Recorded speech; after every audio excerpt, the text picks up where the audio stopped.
Hey, welcome back to the channel. Thanks for tuning in. This is today's video. We're going to be talking about healing. And I have discovered something huge. It's a methodology. It's a tool which you're going to be learning in this. And it's going to be, I'm sure, extremely useful for you. I'd love to hear some feedback about this as you apply it in your life. Your body is healing all the time. From when we are awake to especially deep into sleep, cellular regeneration is a big use of our energy. It's part of our body's autonomous healing system. So, if the body heals all the time, why do we get sick? Why do we have prolonged injuries? Why do we accrue damage? Why do some people age faster than other people?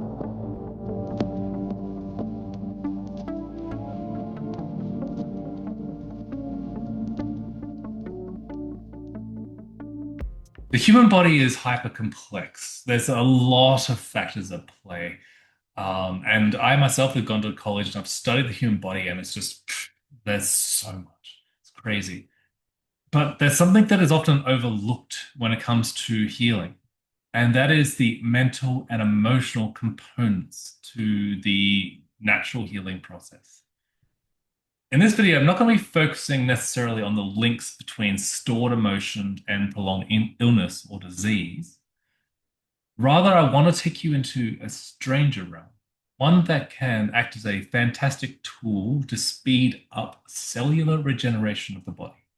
And it's something that will only take you a few minutes a day to trigger. What I call it is pre-sleep induced spontaneous healing. As you may well know, you're not just your ego mind. The ego mind is a part of you that is always talking out loud.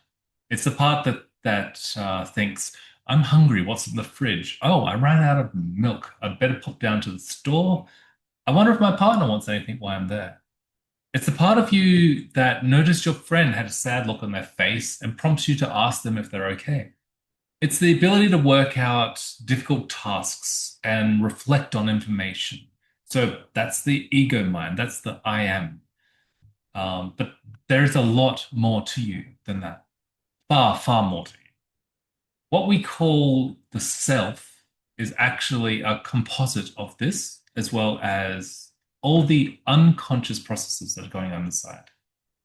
Much of this unconscious thought or feeling actually governs and triggers the conscious mind. You might not have as much free will as you might imagine. However, it's the, the ego has a very powerful ability that we can tap into. It is the partnership between the authoritative ability to give commands to the personal unconscious and the personal unconscious to do that work in harmony with what the mind is commanding it. Imagine there are, for the purposes of this exercise, two different yous. One's invisible. It's working silently in the background. And imagine it like the body of a vehicle. It's got an engine, it's got tires, it's got drive shafts, it's got all the other complex and hard-working parts that make it a powerful instrument. But without a driver, it isn't going anywhere. Now, the other part of the mind is obviously the driver. The driver utilizes the power of the car to transport. It chooses directions, it can shift gears, it operates within the limits given by the physicality of the vehicle itself. Consider both of these together as a single working unit we call the self. Now, if your car breaks down, if the wheels need changing, if the engine needs its spark plugs changed, oil filters need cleaning, it's all that sort of stuff. Can the car do it on its own? Or is the car relatively static in its makeup, and it's at the whim of the operator or mechanic who makes changes to it? So consider taking the car to the shop. Is you going to sleep? During sleep, there is an automated and dedicated process that occurs designed to service and repair the vehicle. But as you take the car to the shop, you can give instructions to the mechanic if you've noticed anything in particular that is out of sorts to help steer them quickly to a direct damage or problems that they need to repair in that session. So that's what I'm going to show you now. This is a process that speeds up healing by directing your inner mechanic towards areas you know need work. And wherever you direct its energy, it's going to focus on that for the next 7 hours or however many hours that you get to sleep and rejuvenate. So here we go. Let's get into it. As you settle into bed, try this. Take 5 controlled, slow, deep breaths. Feel the breath. As you do your deep breathing, move your attention through your body. You'll want to deeply connect with your own tissues, to feel your veins, your heartbeat, to feel your lungs expanding, feel the heat radiating from your body. Enhance your own awareness intimately with your own body. Move your attention all the way through it. Strengthen that connection. When you're in a state of this deep connection with your own form, with your own body, run a mental sweep through it. That means basically focusing on a point and then moving that point through the body. What you're looking for when you do this is feeling any pains, any kinks, any disturbances, any areas that you feel blockages or a slowness or an extra heat or damage. If you have, for instance, a large cut on your leg, that's a very obvious place to focus your attention.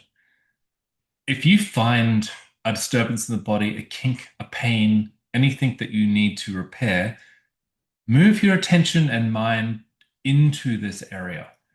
Focus all around it, connect to it, and at this point, we have a dialogue with our personal unconscious. And this is kind of like speaking to your inner mechanic, giving in the instructions. And as you have an internal dialogue, your personal unconscious hears everything. So you're speaking to this part whenever you think internally. You're talking to yourself, basically. When you talk to yourself, make sure that you hold the energy of love and compassion towards yourself because it makes this process more seamless and better received with internal clarity. Tell your unconscious, tonight, I want you to heal this area of my body. Focus 70% more energy here. Now, remember, it's very important to allocate percentages of attention like this. Numbers hold a lot of power to your personal unconscious because it is more detail.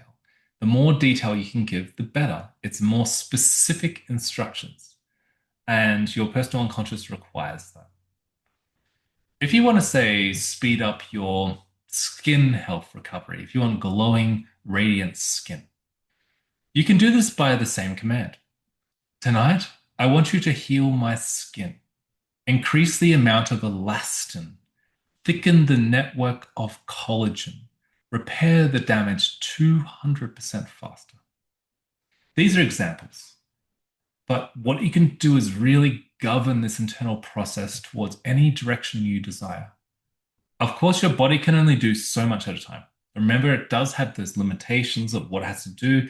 There are processes it has to do, repairing heart tissue, brain tissue, these kind of things. So don't overdo it, but every night, give it direction, especially if you have something that you need to heal right away. And what this will do is actually maximize the regeneration that occurs during sleep towards areas that you know need healing. It's not breaking any rules. There's no health laws. It's not pseudoscience. This is actually just using your attention to shift and facilitate great healing in the body.